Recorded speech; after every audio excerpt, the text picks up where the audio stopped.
암이 아니더라도 이 만성 염증으로 담도 벽이 좀 저렇게 두꺼워지면은 건강에 문제가 될 수 있는 건가요?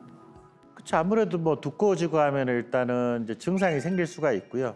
이게 두꺼워지는 병 중에 이제 일부는 자가 면역 질환이라고 해서 자기 면역 세포가 자기의 정상 세포를 공격하는, 이게 저희가 일반적으로 자가 면역 질환이라고 하는데, 흔히 뭐 류마티스 관절염 이런 형태 있잖아요. 그것도 담도에도 생깁니다. 어떻든 염증 상태가 오래되면은 이제 암이 생길 수 있다는 게 하나가 있고, 또 하나는 저희가 비만이 되면 인슐린이 좀 많이 나와요. 인슐린이 기본적으로 세포를 성장시키는 이런 역할을 하는 것으로 좀 알려져 있긴 합니다. 그래서 아마 그런 데서도 이제 이유를 좀 찾지 않나 하는데, 이제 대개의 암들은 이제 두 가지의 인자가 중요하다고 보면 돼요. 본인이 태어나면서 어쩔 수 없이 이 가게에 내가 태어나면서 받게 될 수밖에 없는 그런 유전자. 두 번째는 본인이 지금까지 살아온 환경. 이 두 가지입니다. 그래서 말씀드리기는 어려운데, 그냥 환경으로 돌아가면 예를 들어서 간 내에 담석이 있다.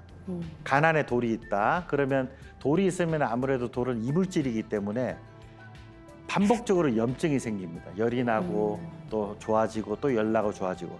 반복적인 염증이 생길 때는 이제 우리가 암으로 발전할 가능성이 좀 높다고 알려져 있거든요. 어쨌든 저희가 국가 그 사망률 1위 국가잖아요. 그러니까 더 좋아져야 되니까 제 마음속으로는 좀 획기적인 이 담도암의 치료제가 나왔으면 좋겠다는 생각이 들거든요. 저희도 마찬가지로 이제 암을 진료하고 있는 입장에서는 사실 안타까운 점이 많습니다. 기본적으로 우리가 암은 수술, 방사선, 항암 치료 이렇게 나누잖아요. 예. 수술이 가능하면 어떻든 암은 수술하는 게 가장 이제 좋은 치료법이라고 돼 있고요.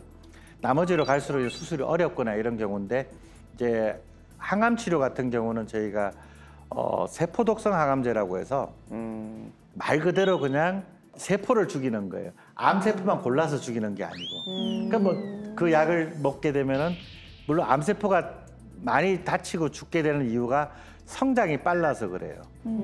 이런 약제들은 암세포가 빨리 자라는데 공격을 하기 때문에, 우리가 보통 이제 항암 치료하면 머리가 잘 빠지고 뭐 점막이 헐고 뭐 이런 이유가 생기는 게 빨리 자라는 이제 세포들이 있는 장기들이거든요.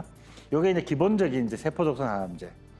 이게 이제 암세포든 일반 세포든 다 죽이니까 사실 우리가 생각할 때 암만 좀 골라 죽이면 안 될까 이런 생각을 하게 되잖아요. 네. 마찬가지로 당연히 이제 과학자들도 하게 되고, 거기에 나온 게 표적 항암제입니다.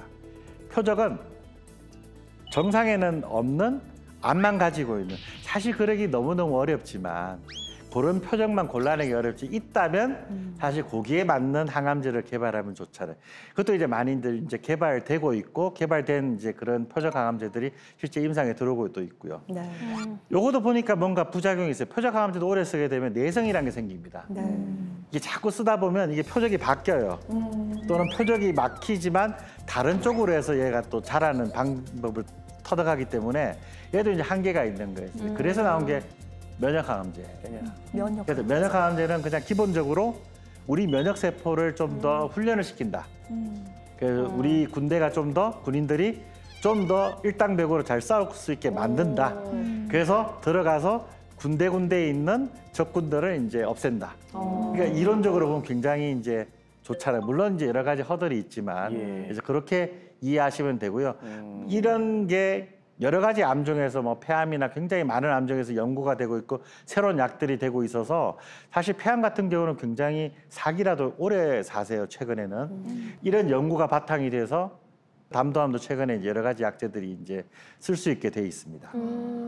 담도암에서도 요즘 면역 항암제의 등장으로 예후가 좋은 치료 사례가 보고되고 있습니다.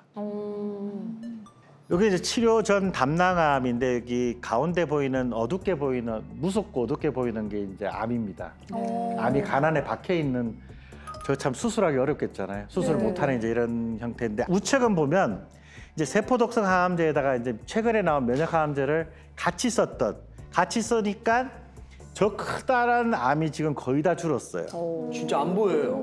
거의 안 보이잖아요. 네. 좌측에 또 아래쪽에 보면 아주 밝게 보였던 저 네.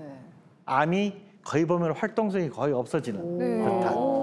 그래서 이제 이게 바로 최근에 치료하는 이제 최근 뭐 불과 한 1년 정도 얼마 안 됐거든요. 네네. 그 세포 독성 항암제에다가 이제 면역 항암제를 이제 같이 섞는데 그 이유는 사실은 이제 암세포가 갖고 있는 특정 항원들이 많을 때 우리가 저기 군인을 아무리 교육을 잘 시켜도 변장하면은 저게 아군인지 적인지 국군인지 잘 모르잖아요. 네. 근데 변장을 하더라도 이 알아낼 수 있는 방법을 하면 저희가 훈련된 군인들이 어떻든 잘 죽일 수 있는데 그러기 위해서 이제 세포독성 항암제를 같이 쓰는 이제 이런 연구들이 많이 진행이 됐고 그 중에 이제 이런 치료들이 효과를 보는 거죠.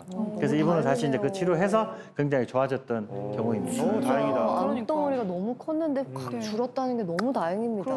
네, 이분은 이제 그 수술한 다음에 재발을 했는데 여기 보이는 장기가 간이거든요. 간 안에 지금 까맣게 보이는 여러 개가 이제 재발을 한 암입니다.